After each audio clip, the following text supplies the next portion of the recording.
नमस्कार साथियों, मेरा नाम है आर.के. सिंह। संस्कृति आईएएस यूट्यूब चैनल पे आप सभी का स्वागत है। आज के एपिसोड में एक बड़े ही महत्वपूर्ण मुद्दे की चर्चा करने वाले हैं और ये जो मुद्दा है ये जुड़ता है ग्लोबल इकोनॉमिक कोऑपरेशन समिट 2026 से। क्योंकि इस समिट में देखेंगे तो भारत के जो विदेश मंत्री एस जयशंकर हैं, उन्होंने कुछ ऐसी बातें कही जो चर्चा का विषय बनी हुई है। उन्होंने क्या कहा, तो बदल रहा है कि वर्ल्ड ऑर्डर बदल रहा है और भारत की जो नीतियां हैं वो नीतियां ही भरोसे का आधार बन रही हैं। तो इस स्टेटमेंट का आखिर निहितार्थ क्या है उस पर हम बात करेंगे और इससे जुड़ी भी जो भी अहम बातें हैं उन पर भी एक एक करके चर्चा करेंगे। चलिए स्टार्ट करते हैं। सबसे पहले हम बात करेंगे कि बदलती हुई जो वैश्विक व्यवस्था है और जो भारत की भूमिका है उसमें एक खास तरह का जो संबंध है वो देखने को मिल रहा है। और इसमें जो जियो इकोनॉमिक्स है, जो एक ट्रस्ट है, जो एक रणनीतिक जो स्वायत्ता है, स्ट्रेटेजिक जो ऑटोनोमस है, वो यहाँ पर देखने को मिल रहा है। और इन सब का जो समागम है वो कहाँ पर देखने को मिला है, तो ग्लोबल इकोनॉमिक कोऑपरेशन जो समिट है उसमें देखने को मिला। और यहीं पर भारत के विदेश मंत्री एस जयशंकर ने कहा कि अब दुनिया का जो वर्ल्ड ऑर्डर है वो बदल रहा है। भारत की जो नीतियां हैं भारत के भरोसे का आधार बन रही है। और ये जो शिखर सम्मेलन है इसका जो उद्देश्य है वो भू आर्थिक स्थिति, व्यापारिक जो कूटनीति है, जो निवेश है, इसी का मंथन करना है। देश के विदेश मंत्री एस जयशंकर ने यहाँ भारत की बढ़ती हुई जो आर्थिक ताकत है, इकोनॉमिक जो पावर है, जो रणनीतिक साझेदारी है, उस पर खास तौर पे बल दिया। तो 17 से लेकर 19 फरवरी 2026 को देश की आर्थिक राजधानी मुंबई में आयोजित ग्लोबल इकोनॉमिक कोऑपरेशन जो समिट है उसमें भारत के जो विदेश मंत्री है उन्होंने इस बात को दोहराया कि वर्ल्ड ऑर्डर बदल रहा है और भारत की नीतियां भरोसे का आधार बन रही हैं। ये जो सम्मेलन है ये फ्यूचर इकोनॉमिक जो कोऑपरेशन काउंसिल है उसी के द्वारा आयोजित किया गया, जिसमें भारत सरकार के विदेश मंत्रालय और भारत सरकार के विभिन्न मंत्रालयों का सहयोग रहा। कार्यक्रम में महाराष्ट्र के जो मुख्यमंत्री हैं वो भी शामिल रहे।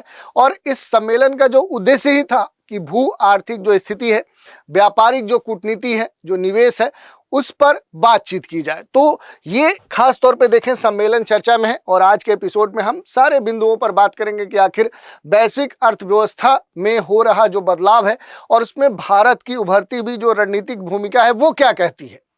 बदलता हुआ जो वैश्विक परिदृश्य है, भू आर्थिक जो कह सकते हैं कि उदय है, आखिर ये क्या कहता है। सप्लाई चेन का जो पुनर्गठन है, टेक्नोलॉजी बनाम जो संप्रभुता की बात की जा रही है, आखिर ये क्या है। और रणनीतिक क्षेत्रों के महत्व को कैसे दर्शाया जा रहा है, ये सबसे खास बात है। तो ऐसे सभी विषय हैं जिन पर एक एक करके बात करेंगे। सबसे खास बात क्या देखने को मिली कि नए युग की जो शुरुआत है वो मुंबई शिखर सम्मेलन में खास तौर पर संदेश के रूप में देश के विदेश मंत्री ने दोहराई है। यहाँ पर अगर बात करेंगे तो मौजूदा जो ग्लोबल ऑर्डर है वो हमारी आंखों के सामने साफ तौर पे बदल रहा है और ऐसा लगता है कि हम एक अंधेरे की ओर बढ़ रहे हैं। इस तरह की जो बात है वो यहाँ पर देश के विदेश मंत्री ने दोहराया है। वर्तमान जो वैश्विक व्यवस्था है वो संक्रमण के दौर में है। वैश्विक जो संस्थान है, चाहे वो वर्ल्ड ट्रेड ऑर्गेनाइजेशन हो, IMF हो, उनकी जो भूमिका है वो अब कहीं ना कहीं पहले की तरह नहीं रह गई है, वर्तमान परिस्थितियों में चुनौतीपूर्ण हो गई है। भू राजनीतिक जो संघर्ष है, संरक्षणवाद है, आपूर्ति श्रृंखला का जो पुनर्गठन है, ये कुछ प्रमुख कारक हो चुके हैं। तो यहाँ पर अगर हम देखेंगे कि जो देश के विदेश मंत्री एस जयशंकर हैं उन्होंने मौजूदा ऑर्डर के जो तत्व हैं, उभरते हुए जो नए ऑर्डर के तत्व हैं, उनके साथ रहेंगे, इस तरह की बात दोहराई है। और सबसे खास बात यहाँ पर जो देखने को मिली है वो ये मिली कि संक्रमण का जो दौर है वो पुरानी व्यवस्था बनाम उभरता हुआ जो नया ऑर्डर है उसको अब सबके सामने प्रस्तुत कर रहा है। और यहाँ पर यह कहा जा रहा है कि हम एक ऐसी दुनिया में प्रवेश कर रहे हैं जहां पुराना और नया विरोधाभास सह अस्तित्व में बना हुआ है। जैसे पुरानी व्यवस्था की बात की जा रही है कि WTO और IMF के द्वारा संचालित एक बड़ा कह सकते हैं कि विषय है और नियम आधारित व्यवस्था देखने को मिलती थी, दक्षता पर केंद्रित होता था, पश्चिम का प्रभुत्व होता था, यानी कि वेस्टर्न जो कंट्री है उनका दबदबा दुनिया के विभिन्न जो प्रश्न है, जो इशूज हैं, जो मुद्दे हैं, उन पर देखने को मिलता था।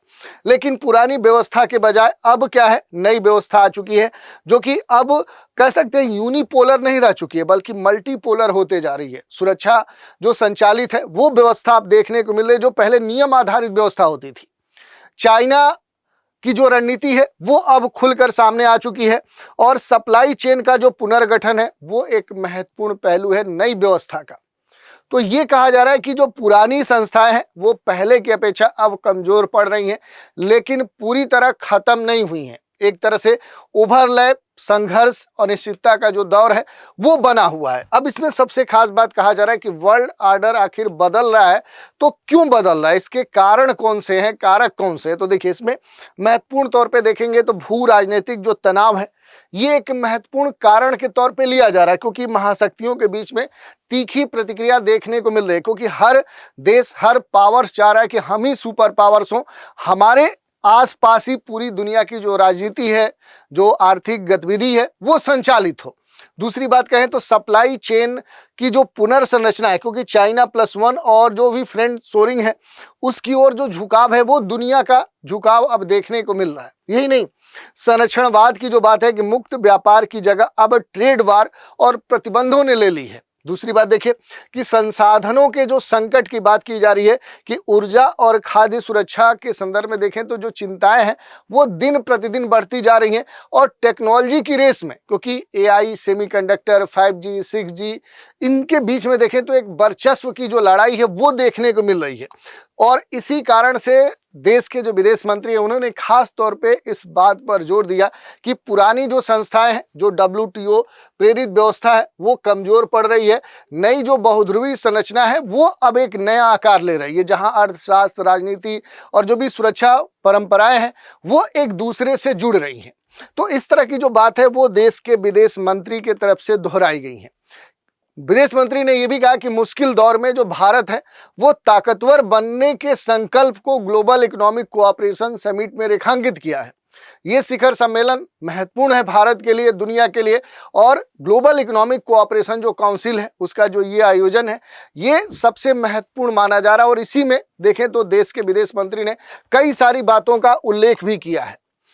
यहाँ पर एक महत्वपूर्ण जो बात कही जा रही है वो किस संदर्भ में कही जा रही है कि जियो इकोनॉमिक्स का जो उदय है, जहां अर्थशास्त्र ही क्या है अब स्ट्रेटजी बन चुका है। आज आर्थिक जो निर्णय है वो सीधे राष्ट्रीय सुरक्षा से जोड़कर देखे जा रहे हैं, जिसमें आप देखेंगे कि सेमीकंडक्टर का क्षेत्र हो, क्रिटिकल मिनरल्स का क्षेत्र हो, ऊर्जा का क्षेत्र हो, डेटा का क्षेत्र हो, AI का क्षेत्र हो, ये अब रणनीतिक जो महत्व है वो दिखाते हैं। और इस कारण से हम कह सकते हैं कि जो इकोनॉमिक्स है, जो नेशनल सिक्योरिटी है, यही अब क्या बन रही है, विदेश नीति बन रही है। तो कह सकते हैं कि आज आर्थिक निर्णय सीधे तौर पे क्या हो रहे हैं कि ये सीधे तौर पे राष्ट्रीय सुरक्षा से जुड़ रहे हैं। जो मुक्त बाजार है उस मुक्त बाजार के तर्क अब राष्ट्रीय हितों के अधीन है। तो जब चुनाव की बात आएगी तो इकोनॉमिक्स, पॉलिटिक्स और सिक्योरिटी का रास्ता यहाँ पर खुल जाता है। यही नहीं, यहाँ पर अगर हम देखेंगे कि जो सेमीकंडक्टर की बात की जा रही है, तो जो सेमीकंडक्टर है इसका सीधे संबंध क्या है, रक्षा और डिजिटल संप्रभुता से जोड़ा जा रहा है। क्रिटिकल जो मिनरल्स हैं या रेयर अर्थ जो मिनरल्स हैं वो इलेक्ट्रिक व्हीकल, रक्षा, ग्रीन ट्रांजिशन से जोड़ा जा रहा है। जो एनर्जी है जैसे तेल है, गैस है, नवीकरणीय है, उससे जोड़कर देखा जा रहा है। आंकड़े और AI को कहीं ना कहीं टेक्नो जो नेशनलिज्म है उससे जोड़कर देखा जा रहा है। तो एक जो विचार है वो अब खुलकर सामने आ रहा है कि चुनाव होगा तो इकोनॉमिक्स, पॉलिटिक्स और सिक्योरिटी को चुना जाएगा। मुक्त बाजार जो तर्क है उससे अधिक राष्ट्रीय हित क्या होंगे, वो निर्णायक होंगे। तो यहाँ पर जो जियो इकोनॉमिक्स है इसको जो महत्व है वो पहले से अधिक दिया जाने लगा है कि जब चुनाव की बात आएगी तो इकोनॉमिक्स, पॉलिटिक्स और सिक्योरिटी का हमेशा रास्ता यहाँ पर होगा। इसका मीनिंग क्या है, तो इसका सीधा सा अर्थ है कि आर्थिक नीति अब रणनीतिक और सुरक्षा आयाम से जुड़ चुकी है। जैसे कि सेमीकंडक्टर जो सप्लाई चेन है, जो सिक्योरिटी है उससे जुड़ रहे हैं, महत्वपूर्ण खनिज हैं उनसे जुड़ रहे हैं। और युद्ध के नए जो मैदान अब देखने को मिल रहे हैं, वहाँ की अगर बात की जाए तो वहाँ अब परंपरागत युद्ध के जो कारक और उससे जुड़े हुए जो तत्व होते थे वो बदल चुके हैं। अब क्या है, चिप्स, ऊर्जा और डेटा ने उनका स्थान ले लिया। जैसे सेमीकंडक्टर की ही बात करें तो ये केवल इलेक्ट्रॉनिक्स ही नहीं है, बल्कि क्या है कि रक्षा और डिजिटल जो संप्रभुता है उसका एक महत्वपूर्ण तत्व बन चुकी है, उसका एक सवाल बन चुके हैं। क्रिटिकल जो मिनरल्स हैं, इलेक्ट्रिक व्हीकल बनाने की बात हो, विभिन्न मारक मिसाइल या हथियार बनाने की बात हो, रक्षा उपकरण बनाने की बात हो, ट्रांजिशन की बात हो, उसके दृष्टिकोण से ही अनिवार्य हो चुके हैं। डेटा और एआई जरूरतें जो है, ये टेक्नो नेशनलिज्म का उदय, डेटा ही नया अब क्या हो चुका है, ऑयल बन चुका है। तो इसके साथ ही नवीकरणीय जो ऊर्जा है उसकी जो आत्मनिर्भरता है वो सबसे महत्वपूर्ण हो जाती है। और इसी के संदर्भ में अगर आप बात करेंगे तो भारत की जो रणनीति है, जो इंडिया है, इंडिया की अगर रणनीति की बात करेंगे तो भारत हमेशा बहुध्रुवी जो दुनिया है उसके साथ संरेखित होता है, उसके साथ कोलिनियर होता है। क्यों होता है? तो इशू बेस्ड जो अलाइनमेंट है कि भारत गुट निरपेक्ष नहीं है बल्कि मुद्दा आधारित साझेदार है। दूसरी बात, संतुलन की बात करें तो पश्चिम और रूस, ग्लोबल साउथ दोनों के साथ निरंतर संवाद भारत बनाए रखना चाहता है, क्योंकि भारत की जो प्राथमिकता है अपनी जनता है, अपना देश है, अपनी ऊर्जा जरूरतें हैं, और इस कारण से भारत किसी एक पावर के साथ संरेखित नहीं होता है। सक्रियता की बात करें तो G20, ब्रिक्स और क्वाड जैसे जो बड़े मंच हैं उनमें भारत की जो भूमिका है वो नेतृत्वकारी है।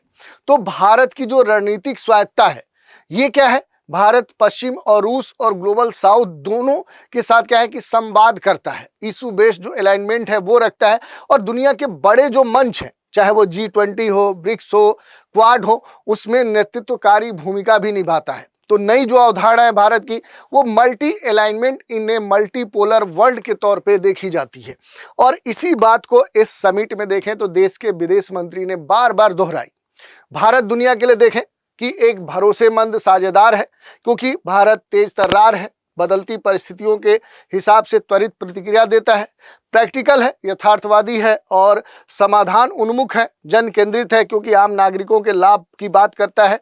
और इसके उदाहरण दुनिया भर के नए ट्रेड जो डील्स हैं, FTA जो किए जा रहे हैं, फ्री ट्रेड जो एग्रीमेंट है, स्किल्स और जो टैलेंट है उसका जो निर्यात है, ग्लोबल जो सप्लाई चेन है उसका जो एकीकरण है, ये सारे उदाहरण दर्शाते हैं कि भारत दुनिया के लिए एक भरोसेमंद जो साझेदार है वो बन सकता है।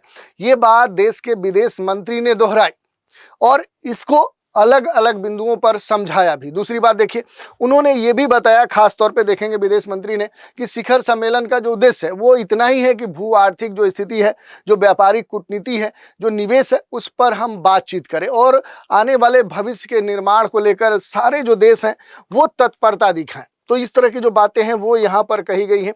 दूसरी बात देखिए, रिफॉर्म्स जो एक्सप्रेस है इसकी बात देश के विदेश मंत्री ने दोहराई। जयशंकर ने रिफॉर्म्स जो एक्सप्रेस है ये जारी रखने की बात यहाँ पर कही, क्योंकि रिफॉर्म जो एक्सप्रेस है ये आगे भी जारी रहेगा। इसका जो असर है वो सप्लाई और डिमांड दोनों तरफ होगा और मजबूत स्थिति से भारत अपने अंतर्राष्ट्रीय जो भी साझेदार हैं उनके साथ ज़्यादा गहराई से जुड़ सकता है।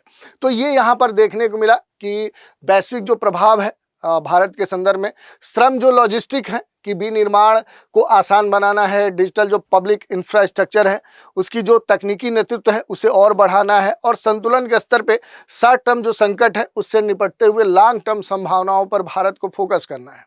दूसरी बात, ग्लोबल जो इन्फ्लुएंस है वो भारत के स्तर पे बढ़ाना है, इन्वेस्टमेंट को और आकर्षित करना है।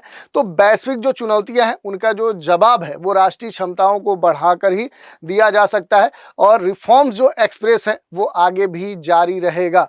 तो देश के विदेश मंत्री ने ये बोला कि वैश्विक जो चुनौतियां हैं उनसे निपटने का भारत का जो जवाब है कि वो अपनी राष्ट्रीय जो क्षमता है उनको और बढ़ाए, जो ग्रोथ है, जो विकास है, उसकी चुनौतियों का पूरी तरह से सामना करे और शॉर्ट टर्म जो भी मुद्दे हैं, लॉन्ग टर्म जो संभावना है, उन दोनों से निपटने का प्रयास करे।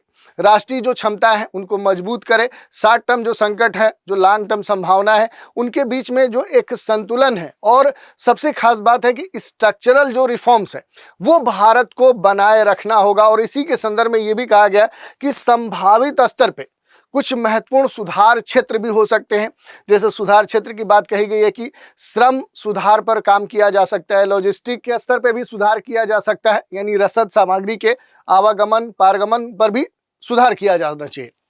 डिजिटल जो पब्लिक इंफ्रास्ट्रक्चर है उस पर सबसे अधिक ध्यान देने की जरूरत है। तो इस तरह की जो बातें हैं वो यहाँ पर कही गई हैं। एआई और टेक्नोलॉजी के संदर्भ में कहा गया कि परिवर्तन की जो नई लहर है वो इनसे आएगी, क्योंकि एआई के ज़माने में टेक्नोलॉजी पहले से कहीं ज़्यादा क्या हो गई है, ट्रांसफॉर्मेटिव हो गई है। डिजिटल जो कूटनीति है उसकी ज़रूरत है, क्योंकि टेक्नोलॉजी अब कूटनीति का सबसे अहम हिस्सा हो चुका है। परिवर्तन क्या है कि उत्पादन, सेवाओं और शासन में अमूलचूल जो बदलाव है वो पहले की तुलना में काफ़ी हो चुका है, और ये एक अवसर लेकर भी आती है, क्योंकि भारत का जो डिजिटल नेतृत्व है उसे ग्लोबल साउथ की आवाज़ बनाता है। तो ग्लोबल साउथ के नेतृत्व के तौर पे देखें तो भारत अब उभरता हुआ एक महत्वपूर्ण देश बन चुका है। लेकिन इन सब के अलावा देखेंगे तो कुछ चुनौतियां भी हैं। जैसे चुनौतियों की अगर हम बात करेंगे तो निवेश का एक तरह से चुंबक बनने की बात कही जा रही है। निवेश एक बड़ा फैक्टर है और इसको लेकर बहुत सारे इशूज हैं। ग्लोबल सप्लाई जो चेन है उसका हब बनना भारत के लिए अभी भी एक चुनौती बनी हुई है। तकनीकी और डिजिटल जो लीडरशिप है वो लाने के लिए अभी भी भारत को तकनीकी स्तर पे और विकास करना होगा। डिजिटल जो लीडरशिप है वो करने के लिए अपने देश में जो शहरी ग्रामीण स्तर पे जो असमानता है उसको दूर करना होगा। लेकिन इसके अलावा अगर हम बात करेंगे तो महत्वपूर्ण तौर पे देखेंगे तो इस तरह के जो अवसर हैं वो तो चुनौती के रूप में भारत के पास हैं ही। इसके अलावा वैश्विक मंदी का जो जोखिम है ये एक बड़ा दिक्कत है। वैश्विक मंदी का जोखिम, अति ध्रुवीकरण और गुटबाजी एक बड़ी समस्या है भारत के लिए। महत्वपूर्ण जो तकनीक है उन पर जो निर्भरता है वो भी भारत के लिए चुनौती की तरह काम कर रहे हैं। तो यहाँ पर सबसे जो गंभीर बात देखने को मिल रही है कि जो थीम है, थीम क्या है? थीम की अगर हम बात करेंगे कि बहुध्रुवता और भारत की जो रणनीतिक स्वायत्ता है वो एक महत्वपूर्ण पहलू है कि भारत जो है न तो पूर्णतः पश्चिमी गुट से जुड़ा है, न किसी चीन रूस के ध्रुव से जुड़ा है, न केवल सीधे ग्लोबल साउथ के देशों से जुड़ा है, बल्कि इशू बेस्ड जो अलाइनमेंट है उस नीति पर भारत पूरी तरह से टिका हुआ है। और इसी कारण से देखेंगे तो अवसर है भारत के लिए, निवेश को आकर्षित वो करे, सप्लाई चेन हब बने, और इसके अलावा दुनिया में एक कह सकते हैं कि डिजिटल जो लीडरशिप है उसकी भूमिका भारत निभा सकता है। ये अलग बात है कि बहुत सारी चुनौतियां हैं, उन चुनौतियों का समाधान भारत को करना होगा, तभी भारत आगे बढ़ सकता है। ओवरऑल हम कह सकते हैं कि एक संक्रमण काल की जो बात कही जा रही है कि विश्व व्यवस्था बदल रही है और ये दौर अनिश्चितता से भरा हुआ है। नए जो नियम है अर्थव्यवस्था अब कूटनीति और सुरक्षा के मुख्य औजार बन चुके हैं। इसके अलावा देखेंगे कि भारत की जो राह होगी वो सुधार, तकनीक और विश्वसनीयता पर आधारित होगी, जो एक मजबूत स्वायत्त भारत का निर्माण करेगी। तो इस तरह की जो बात है वो यहाँ पर देखने को मिला है। तो ये पूरा हमने देख लिया कि आखिर जो देश के विदेश मंत्री हैं उन्होंने क्यों कहे कि वर्ल्ड ऑर्डर अब बदल रहा है और उसमें भारत की जो भूमिका है वो सबसे महत्वपूर्ण होती जा रही है। तो इसी मुद्दे की हमने चर्चा की, इससे जुड़े हुए जो भी अहम पहलू हैं उन पर भी बात रखी। तो आज के एपिसोड में इतना ही। आप सभी हमारे साथ बने रहें, इसके लिए धन्यवाद।